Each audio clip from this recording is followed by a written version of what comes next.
Assalamualaikum warahmatullahi wabarakatuh. Saya Mustafa Akbar dari kelas 2KP02 akan menjelaskan tentang sistem operasi Android Pie. Android Pie atau dengan nama sandi Android P selama pengembangan adalah rilis utama ke-9 dan versi ke-16 dari sistem operasi seluler Android. Ini pertama kali dirilis sebagai pratinjau pengembang pada 7 Maret 2018 dan dirilis untuk publik pada 6 Agustus 2018. Mulai Agustus 2020, 28,19% perangkat Android menjalankan Pie, menjadikannya versi Android yang paling sering digunakan kedua. Sejarah Android Pie. Android Pie yang kemudian disebut dengan sebagai Android P pertama kali diumumkan oleh Google pada 7 Maret 2018 dan pratinjau pengembang pertama dirilis pada hari yang sama. Pratinjau kedua yang dianggap sebagai kualitas beta dirilis pada 8 Mei 2018. Pratinjau ketiga yang disebut beta 2 dirilis pada 6 Juni 2018. Pratinjau keempat yang disebut beta 3 dirilis pada 2 Juli 2018. Versi beta terakhir Android P dirilis pada 25 Juni 2018. Pada 6 Agustus 2018, Google secara resmi mengumumkan rilis final Android 9 dengan judul Pie, dengan pembaruan yang awalnya tersedia untuk perangkat Google Pixel saat ini, dan rilis untuk perangkat Android One dan perangkat lainnya menyusul akhir tahun ini. Telepon esensial adalah perangkat Android pihak ketiga pertama yang menerima pembaruan untuk Pie, terutama datang hari dan tanggal dengan rilis finalnya. Sony Xperia Z3 adalah perangkat pertama dengan Android Pie yang telah diinstal sebelumnya. Tampilan Android Pie.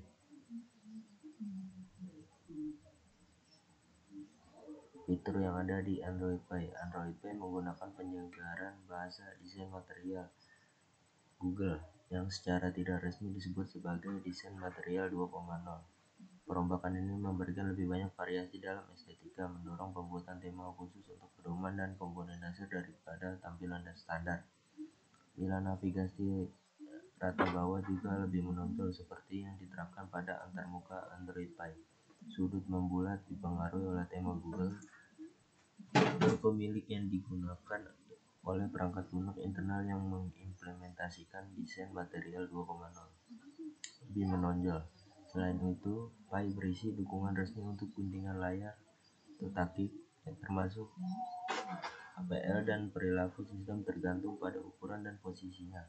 Persyaratan sertifikasi Android membatasi perangkat menjadi 2 guntingan yang mungkin hanya berada di sepanjang bagian atas atau bawah layar.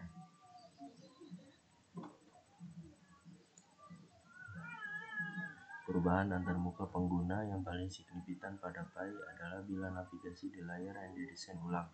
Tidak seperti versi Android sebelumnya, ini hanya terdiri dari tombol beranda tipis dan tombol kembali yang hanya ditampilkan jika tersedia. Bila tersebut menggunakan navigasi gerakan, menggeser ke atas akan membuka layar ringkasan.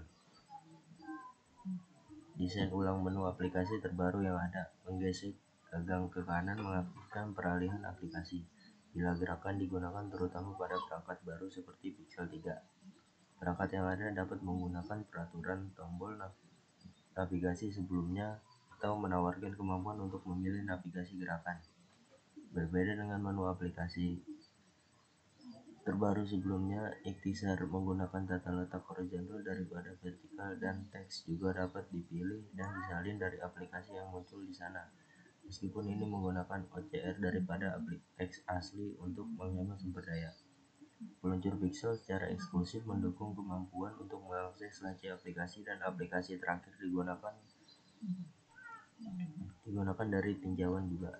Namun, integrasi ini adalah hak milik karena saat ini tidak ada rencana untuk menawarkan integrasi yang diperlukan ke perangkat lunak pihak ketiga karena masalah keamanan. Selain itu, ketika kunci rotasi diaktifkan, memutar perangkat menyebabkan tombol rotasi layar muncul di bila navigasi. Area notifikasi didesain ulang, dengan jam dipindahkan ke kiri dan jumlah ikon yang dapat ditampilkan sekaligus dibatasi 4 untuk mengakomodasi tampilan yang mungkin memiliki taki guntingan di tengah. Panel tarik turun yang terpasang pada item pengaturan cepat telah dihapus. Menekan lama tombol akan mengarahkan pengguna ke layar pengaturan yang relevan. Notifikasi untuk obrolan sekarang dapat dirangkai, menampilkan pesan sebelumnya di dalamnya. Fungsionalitas balasan sebaris yang ada. Jika jenis pemberitahuan tertentu sering ditutup, pengguna sekarang akan ditawarkan untuk menonaktifkannya. Mode jangan ganggu telah dirombak dengan rangkaian pengaturan yang lebih besar.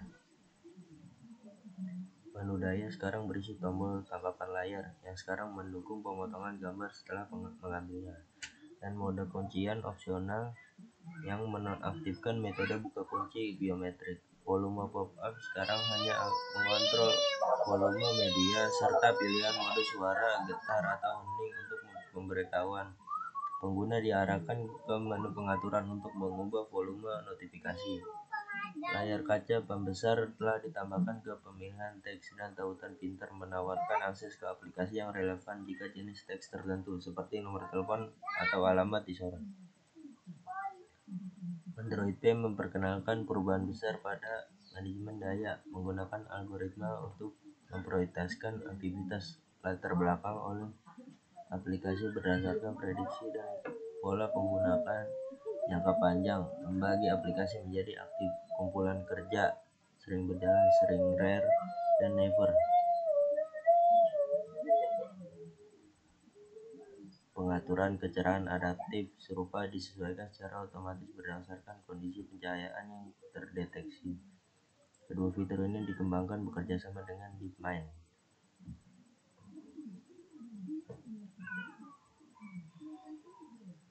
APL Pre-Computed Text juga tersedia sebagai pustaka kompatibilitas yang kompatibel dengan Android 4.0 yang lebih baru. Dapat digunakan untuk menjalankan pemrosesan tampilan teks di thread latar belakang sebagai kebalikan dari thread UI untuk meningkatkan performa. APL autentikasi sidik jari juga telah diubah untuk memperhitungkan berbagai jenis pengalaman autentikasi biometrik, termasuk pemindaian wajah dan membaca sidik jari di layar.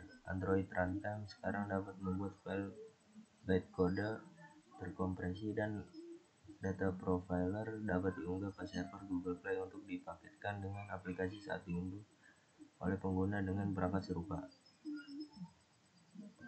Aplikasi yang menargetkan level Android APL yang lebih lama dimulai dengan Android 4.2 menampilkan peringatan saat diluncurkan. Google Play Store sekarang mengharuskan semua aplikasi untuk menargetkan level APL yang dirilis dalam 1 tahun terakhir, dan juga akan mengamanatkan dukungan 64 bit pada 2019. Android Pie mendukung IEEE 802.11nc, termasuk Wi-Fi round trip time untuk pemosisian lokasi. API kamera sekarang mendukung pengaksesan beberapa kamera sekaligus. Aplikasi mungkin tidak lagi melakukan perekaman audio atau video latar belakang kecuali jika menjalankan layanan latar depan. Ada dukungan untuk format file gambar efisiensi tinggi. DNS over TLS didukung dengan nama DNS pribadi. Android Go untuk Android Pie menggunakan lebih sedikit penyimpanan daripada rilis sebelumnya, dan memiliki peningkatan pada keamanan dan pelacakan penyimpanan. Penerimaan. Tak lama setelah peluncurannya, beberapa pengguna di perangkat Pixel dan telepon esensial mencatat penurunan masa pakai baterai karena Android Pie tersedia untuk lebih banyak ponsel. Beberapa pengguna di berbagai perangkat melakukan perbandingan serupa. Ya, sekian dan terima kasih. Wassalamualaikum warahmatullahi wabarakatuh.